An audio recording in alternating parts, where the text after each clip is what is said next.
मित्रों, जय श्री राम। मैं ब्रिजेश पांडे आज आप सबके लिए पीएचडी एडमिशन के बारे में डिटेल लेकर के आया हूँ। इग्नू और नेशनल टेस्टिंग एजेंसी, जो कि एचआरडी मिनिस्ट्री के एक ब्रांच है, इन्होंने इग्नू से पार्ट टाइम और फुल टाइम पीएचडी के लिए नोटिफिकेशन जारी कर दिए थे फरवरी में, लेकिन लॉकडाउन की वजह से इसका एंट्रेंस जो एडमिशन डेट थी वो बढ़ करके 15 जून हो गई है। तो आप 15 जून के पहले फॉर्म भर दीजिए, जिसका एंट्रेंस एग्ज़ाम जुलाई में संभावित है। इस कोर्स को जुलाई 2020 के नाम से ही जाना जाएगा। अब बता दूं कि 28 कोर्स और 248 सीटों के लिए यह पीएचडी का अनोखा प्रोग्राम लॉन्च किया गया है। इस कोर्स की सारी जानकारी वीडियो के दिए हुए लिंक में भी है। आप कमेंट करके भी मुझसे पूछ सकते हैं, जो भी पूछना हो पीएचडी के बारे में या एजुकेशन से जुड़ी हुई कोई भी बात। अब मैं आपको एक बात ये बता दूं कि इसका एंट्रेंस फी बहुत ही कम रखा गया है। ओपन कैटेगरी वालों के लिए 1000 रुपये और अदर कैटेगरी वालों के लिए 800 रुपये।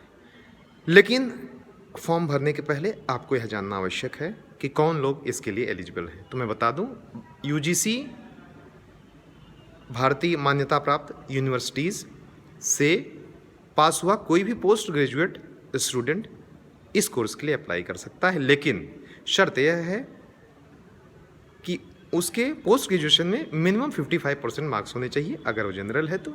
अगर अदर कैटेगरीज में है तो 50% मार्क भी चलेगा। अब मैं बता दूं कि पीएचडी कितने वर्षों में मिनिमम और मैक्सिमम क्या होता है। 3 और 5 6 साल होता है। अगर आप मिनिमम कम से कम आपको 3 साल देने ही होंगे और ज़्यादा से ज़्यादा आपको 6 साल में पीएचडी कंप्लीट होनी होती है। हैंडीकैप्ड और वुमेन स्टूडेंट के लिए इसमें थोड़े रिलैक्सेशन हैं। तो ये रहा आपको पीएचडी के बारे में पूरी जानकारी। अब इसमें जो एंट्रेंस टेस्ट के लिए लोकेशंस सारे इंडिया में बड़े बड़े महानगरों में है, लेकिन सबसे बड़ी इस कोर्स की खासियत यह है कि यह कोर्स दिल्ली में रह करके ही किया जा सकता है। पीएचडी के लिए कोई स्टडी सेंटर या कोई रीजनल सेंटर नहीं बनाया गया, केवल एंट्रेंस टेस्ट के लिए सेंटर्स बने हुए हैं। अतः जो स्टूडेंट करना चाहते हैं उन्हें दिल्ली में ही रहना होगा और कम से कम 80% अटेंडेंस देनी होगी। और तीसरी इंपॉर्टेंट बात है कि यूनिवर्सिटी अभी तक किसी स्टूडेंट के लिए, वुमेन मेन के लिए कोई हॉस्टल फैसिलिटी नहीं दे पाया है, इसलिए आपको अपने खर्चे पर ही यह पढ़ाई वहाँ रह करके करनी होगी। फीस इत्यादि के बारे में आप जर्नल में देख लीजिए, स्टेटस प्रोस्पेक्टस पूरी तरह से डिटेल में।